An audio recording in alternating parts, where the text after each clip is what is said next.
프라하의 옛 전설들. 황금 보물에 대한 이야기.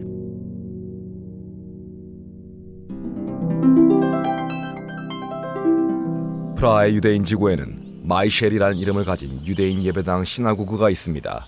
16세기 말경에 개인의 가족 예배당으로 화려하게 지어진 이 예배당의 주인은 루돌프 2세의 유대인 궁정관리로 은행가, 사업가였던 셰무엘 벤 모르데하이 마이셸이라는 사람이었습니다. 그의 부유함과 영향력이 너무나 거대했기 때문에 이를 둘러싸고 수많은 전설들이 만들어졌습니다.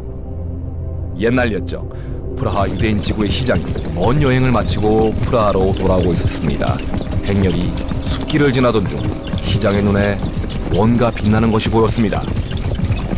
마차를 세우고 빛이 보이는 곳으로 걸어가던 시장의 눈에 들어온 것은 엄청나게 쌓여있는 금화들을 자루에 옮겨 담고 있던 두 난장이 요정이었습니다. 난장이들 앞에 공손히 나간 시장은 이 많은 금화들의 주인이 누구인지 난장이 요정들에게 조심스레 물어보았습니다. 하지만 난장이들은 당신 것은 아니다. 당신 딸이 결혼할 즈음이면 주인을 알게 될 것이라는 이상한 답을 내놓았습니다. 시장은 이 답이 만족스럽지 않았습니다. 주인을 알아내고 싶었던 그는 그의 금화 세입과 난장이들의 금화 세입을 바꾸었습니다. 집으로 돌아온 그는 난장이들과 바꾼 금화 중 하나를 낡은 옷에 묶어 집 앞에 던져놓았습니다. 하루가 지나도록 아무 일도 벌어지지 않았지만 밤이 되자 웬 남루한 소년이 뛰어와선 옷을 낚아채어 달아났습니다. 다음 날도 똑같은 일이 벌어졌습니다. 3일째가 되던 날 시장은 달아나던 소년을 잡은 뒤 집으로 초대하였습니다. 소년의 이야기는 흥미로웠습니다. 소년은 3일째 연속으로 같은 꿈을 계속 꾸고 있었는데 시장의 집으로 가서 땅에 떨어진 더러운 옷을 가지고 오라는 꿈을 꾼 뒤 계속해서 같은 행동을 반복하고 있었다는 얘기였습니다. 드디어 시장은 금화의 주인을 찾았습니다. 마이셸이라는 이름을 가진 이 소년을 거둬들인 시장은 그를 훌륭한 인재로 교육하였습니다. 마이셸은 총명했고 준수한 젊은이로 성장하였습니다. 시장의 딸이 그런 마이셸과 사랑에 빠지는 것도 무리는 아니었습니다. 난장이의 예언을 기억하고 있는 시장으로서는 두 사람이 사랑한다는 사실을 안 뒤 더 이상 기쁠 수 없었습니다. 곧 성대한 결혼식이 열렸습니다. 하지만 여전히 마이셸은 가난했고 시장의 인내심은 점점 바닥을 드러냈습니다. 신경질적이 되어간 시장이 왜 그러는지 이유도 알지 못했던 마이셸은 부인과 더불어 마이셸의 부모님 집으로 돌아갔습니다. 그리고 그들이 하던 잡화점을 물려받았죠. 마이셸은 유능하고 신선한 상인이었기에 금방 그는 사회에서 존경받는 인사가 되었습니다.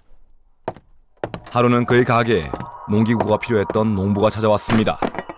돈이 없던 농부는 돈 대신 그가 가진 거대한 상자를 담보로 맡기고 농기구를 가지고 가면서 곧 돌아와서 비용을 갚게 놓으라고 말을 하였습니다.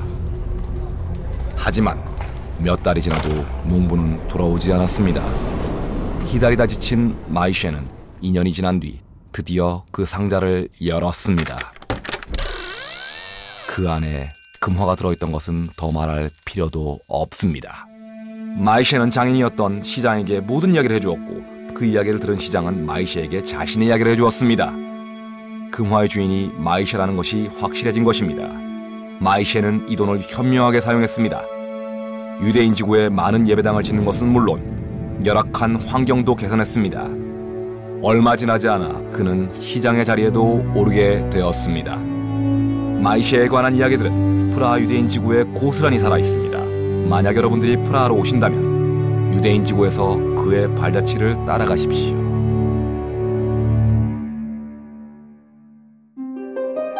한국어 버전 RUEXP팀 백승구.